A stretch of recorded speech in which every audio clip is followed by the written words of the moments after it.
again, it's Representative Rick Larsen with this week's weekly recap with Rick.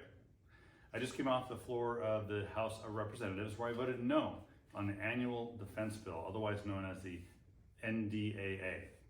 Now the reason I voted no is many, but there are some good things in the bill. There's a pay increase for the women and men in our military. There's support for school districts that have a large military population with military families. There's other good things in this bill. But the bill was hijacked on the floor of the House, and the Republican majority put in provisions that make this bill an egregious bill. A bill that is harmful to our readiness, harmful to the women and men in our military, and I'm hopeful that as the bill moves forward now to the Senate will be able to correct these serious mistakes that the Republican majority put into the bill. A lot of other things happened this week. We had hearings in the Transportation and Infrastructure Committee, including one on the post-pandemic lessons for public transit.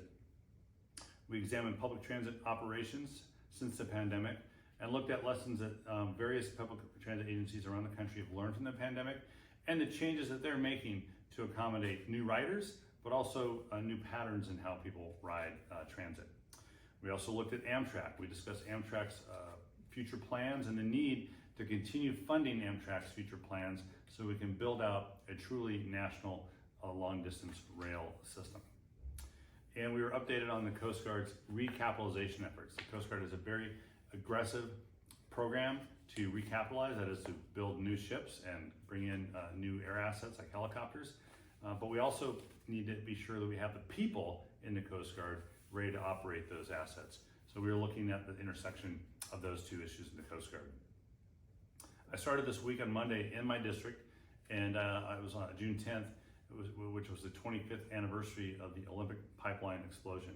So I spent some time with community members to remember the 3 young men who were killed in that horrible tragedy, and also to help with the healing of the trauma that was brought to the Bellingham community. And I want to say that the commitment that the Bellingham community made, the families of the victims that they made to fighting for changes in pipeline safety gave me the strength to push hard on the changes that we are continuing to make in pipeline safety, not just over the last 25 years, but as we move forward in the next iteration of the Pipeline Safety Act. I visited the Northwest Regional Council, which is the area agency on aging in Bellingham, and they help out with senior services throughout the 4 northern counties in my district, and I had a chance to talk to the Bellingham International Airport folks about changes that they're hoping to implement there at the airport. As well, I had a chance at the airport to meet with the TSA, Transportation Security Administration folks who work there at the Bellingham International Airport with the Washington State Director of TSA. Very pleased that we were able to get a new pay plan in place to ensure that if you go to work at TSA, you won't be tempted by another law enforcement agency because they're getting paid more. We need to pay these folks who are helping with our security at our airports. We were able to do that. So I had a chance to talk to them about what this means in their lives.